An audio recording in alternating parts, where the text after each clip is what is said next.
त्याच्यानंतर हे पहा 1767 ते 69 पर्यंत ठीक आहे व्हेर्लस्टर नावाचा गव्हर्नर आला आणि कार्टियर नावाचा, हे आपल्या काही कामाचे नाही, आपल्याला परीक्षेत विचारत नाही. आपल्याला रॉबर्ट क्लाईव्हची दुहेरी पद्धत विचारते. दुहेरी शासन पद्धती ठीक आहे कोणी लागू केली होती, कोण्या प्रांतात, बंगाल, कोणी लागू केली होती तर रॉबर्ट क्लाईव्हनं जो ठीक आहे सेनापती होता सिराजुद्दौलाचा मीर जाफर, याले म्हणे तू तुझ्या राज्याचं ठीक आहे कायदा सुव्यवस्था तू पाय, फक्त टॅक्सचे अधिकार मले दे.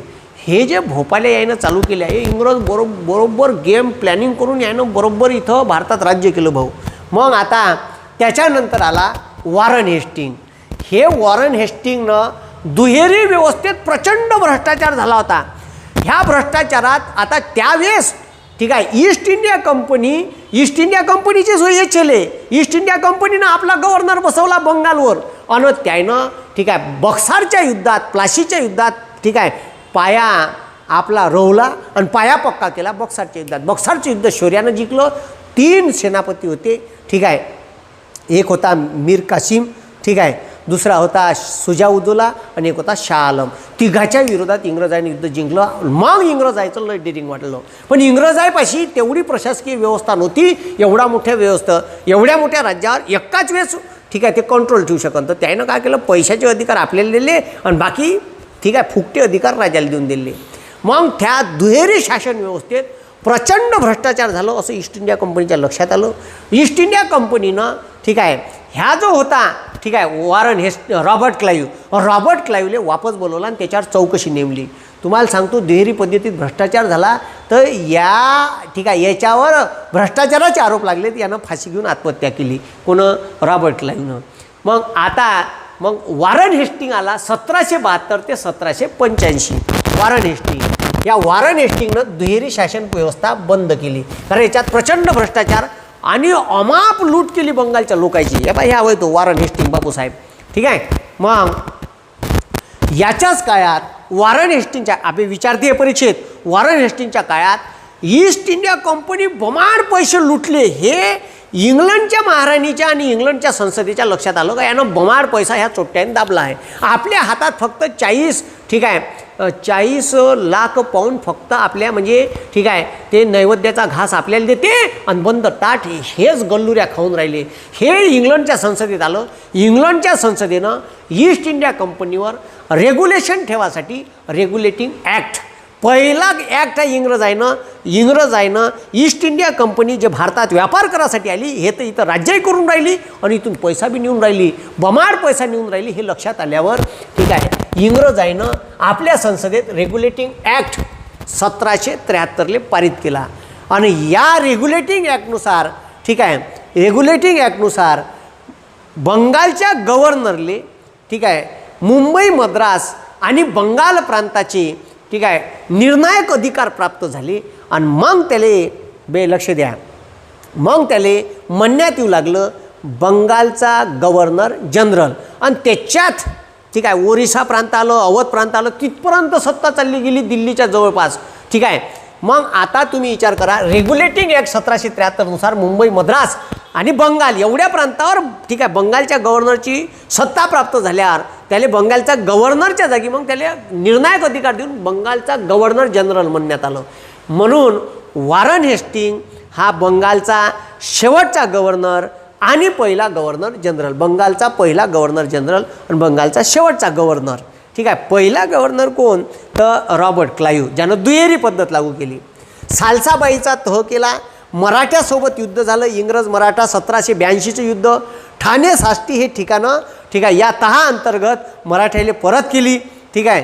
हे सालसाबाईचा तह आपल्याला विचार ठीक आहे सालाबाईचा तह 1782. मग त्याच्यानंतर दुसरे व तिसरे म्हैसूर युद्ध झाले याच्या काळात ठीक आहे. मग याच्या काळातले युद्ध पहा. पहिलं म्हैसूर युद्ध 1767 इंग्रज वर्सेस हैदर अली, हे स्पेशल युद्धावर एक लेक्चर घेतलं आहे पाहून घ्या. दुसरं म्हैसूर युद्ध झालं 1780 इंग्रज विरुद्ध हैदर अली ठीक आहे. आणि तिसरं युद्ध 1782 इंग्रज वर्सेस टिपू सुलतान, मँगलोर तहाने युद्ध संपलं. प्रत्येक युद्धात तह झाले. कोणते तह झाले त्याच्यात काका केलं हे मागच्या लेक्चरमध्ये सांगितलं आहे, पाहून घे जा. हे तीन युद्ध वॉरन हेस्टिंगच्या काळात झाले ठीक आहे. मग आता लक्ष द्या, त्याच्यानंतर वॉरन हेस्टिंगच्या काळात पिट्स इंडिया ॲक्ट झाला. पिट्स इंडिया ॲक्टनुसार भारतासाठी कायदे बनवण्यासाठी एक व्यवस्था तयार करण्यात आली. ठीक आहे. आता भारतातल्या लोकांना का सुधारणा पाहिजे याचा सारा विचार करून हे कायदे बनवून, पण त्याच्यात पहिले इंग्रज आपला गल्लुऱ्या पाहिजे का आपल्याला गल्लुऱ्या खाली भेटला पाहिजे. तर याच्यात बोर्ड ऑफ डायरेक्टर एक बॉडी तयार केली बोर्ड ऑफ डायरेक्टरची, आणि त्याच्यानंतर एक बोर्ड ऑफ ठीक आहे कंट्रोल, बोर्ड ऑफ डायरेक्टर आणि एक बोर्ड ऑफ कंट्रोल, आणि सुप्रीम कोर्ट कोलकात्याला स्थापन केलं. हे तिन्ही मिळून पीट्स इंडिया ॲक्टनुसार ईस्ट इंडिया कंपनीवर नियंत्रण तर रेग्युलेटिंग ॲक्टनं आणलंच, पण भारतीय लोकांसाठी कायदे बनवण्यासाठी एक बॉडी तयार करण्यात आली, board of director, board of control, ठीक आहे, आणि सुप्रीम कोर्ट. हे तिन्ही लोक सल्लामसलत करून भारतासाठी कायदे करण, यालेच म्हणते पीट्स इंडिया ॲक्ट. ठीक आहे. मग ठीक आहे, आता लक्ष द्या. त्याच्यानंतर हे पीट्स इंडिया ॲक्ट त्याच्या काळातला होय.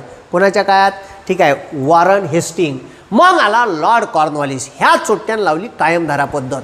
म्हणजे पहिले यानं ठीक आहे जमीनदाराले 10 वर्षासाठी जमीन अलॉट केल्या, मग 5-15 वर्षासाठी केल्या, आणि मग डायरेक्ट कायमच्या करून टाकल्या.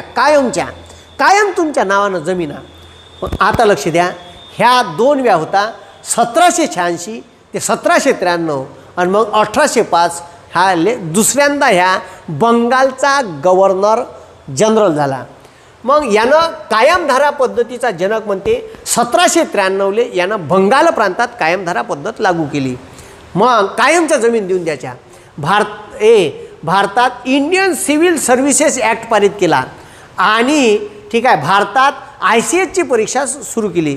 म्हणून याले ICSच्या परीक्षेचा जनक म्हणते इंडियन सिव्हिल सर्व्हिसेस या परीक्षेचा जनक. मग इंडियन सिव्हिल सर्व्हिसेसचा जनक कोण? तर लॉर्ड कॉर्नवॉलिस.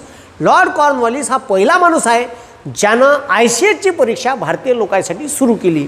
म्हणून ICS परीक्षेचा जनक कोण? Lord Cornwallis. Indian civil services. मग प्रशासनाच्या सोयीसाठी जिल्हे निर्माण केले. पाहता यानं काय केलं? जिल्हे निर्माण केले प्रशासनाच्या सोयीसाठी. आजही प्रशासनाच्या सोयीसाठी जिल्हे आहे, डिस्ट्रिक्ट आहे, आणि त्या प्रशासनाच्या सोयीसाठी जिल्ह्याचा हेड आहे त्याले ठीक आहे DM म्हणते, डिस्ट्रिक्ट मॅजिस्ट्रेट किंवा कलेक्टर म्हणते. ठीक आहे. हे इंग्रजांचीच व्यवस्था होय आता जे आहे ते. ठीक आहे. म्हणजे फारसे बदल केले बा, भारतीय राज्यघटना लागू झाली तर बदल झाले, पण मात्र अर्धीपेक्षा जास्त व्यवस्था इंग्रजांचीच आहे. कायदे गिदे IPC ॲक्ट इंग्रजांच्याच काळातले होय ना बे. मग प्रशासनाच्या सोयीसाठी जिल्हे निर्माण केले व त्यावर जिल्हाधिकाऱ्याची नियुक्ती केली, आणि ह्या जिल्हाधिकारी ICS परीक्षा पास पाहिजे होता. इंग्रज टिपू सुलतान युद्ध झालं. ठीक आहे. इंग्रज टिपू सुलतान युद्ध झालं 1790 ते 92.